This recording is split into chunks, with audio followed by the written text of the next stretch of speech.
என் நேத்ரான்ற பொண்ணு தன்னால் குழந்தை பெற்றுக்க முடியாது, அதனால அவங்க ஹஸ்பண்ட் டிவோர்ஸ் கேட்குறாரு சொல்லிட்டு ஒரு வக்கீலை பார்க்குறாங்க. அந்த வக்கீல் இதை பார்த்துட்டு இதனாலலாம் கோர்ட்டில் டிவோர்ஸ் கொடுக்க மாட்டாங்க, தைரியமாக நம்ம பார்த்துக்கலாம்னு சொல்லிட்டு அவங்களும் கோர்ட்டில் ஆஜராகிறாங்க.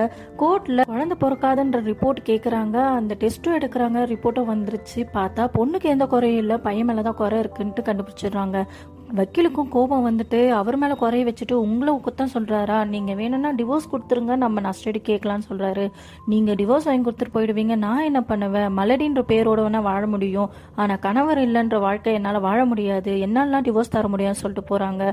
பார்த்தா கோர்ட்டில் ஆப்போசிட்டில் இருக்கவங்க எப்படியா டிவோர்ஸ் வாங்கணும்னு சொல்லிட்டு அவங்க மென்டலி ஸ்டேபிளாக இல்லை, அவங்க மாமனார்கிட்டயே அவங்க தப்பாக அப்ரோச் பண்ணதாகவும் சொல்கிறாங்க. இதை கேட்டு அவங்க எனக்கு டிவோர்ஸ் கொடுத்துருங்க அப்படின்னு சொல்கிறாங்க.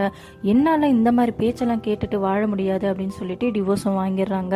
இப்போ அந்த வக்கீலுக்கும் அவங்க மேலே ஒரு தனி மரியாதையும் வருது, அவங்க மேலே ஒரு காதலும் வருது. ரெண்டு பேரும் நல்ல ஃப்ரெண்டாக பழகுறாங்க. ஒரு கட்டத்தில் வக்கீலும் அவங்க கிட்ட ப்ரொப்போஸ் பண்ணிடுறாங்க.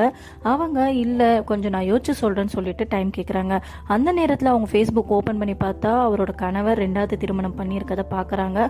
உடனே அவங்க வக்கீல் கிட்ட போயிட்டு நம்ம கல்யாணம் பண்ணிக்கலாம் அப்படின்னு சொல்லி கேட்குறாங்க. லவ் பண்ணுறதே கல்யாணம் பண்ணிக்கிறதுக்காக தான், கண்டிப்பாக இதை எங்கள் அம்மா கிட்ட பேசுகிறேன்னு சொல்கிறாரு. மறுநாள் அவங்களுக்கு பெங்களூரில் வேலையும் கிடைச்சது. அந்த சந்தோஷமான விஷயத்த சொல்றதுக்காக அவங்க போறாங்க. அங்க பார்த்தா அவர் வராம அவங்க அம்மா வந்திருக்காங்க. அம்மா அவர் வரலையா அப்படின்றாங்க. என் பிள்ளைய தயவு செய்து விட்டுருமா, என் பொண்ணோட வாழ்க்கை இதுல தான் இருக்கு, ஒரு டிவோர்ஸ் ஆன பொண்ணை என் புள்ள கல்யாணம் பண்ணிக்கிட்டா என் பொண்ணோட வாழ்க்கை என்ன ஆகுது, நீயும் ஒரு பொண்ணு தானே, தயவு செய்து யோசிமா அப்படின்றாங்க. அவங்க இல்லம்மா அவர் வரட்டும் நம்ம பேசிக்கலாம்னு சொல்லிட்டு அழுதுகிட்டே எழுந்துக்கிறாங்க. பார்த்தா அவர் போன்ல எல்லாத்தையும் கேட்டுட்டு தான் இருக்காரு.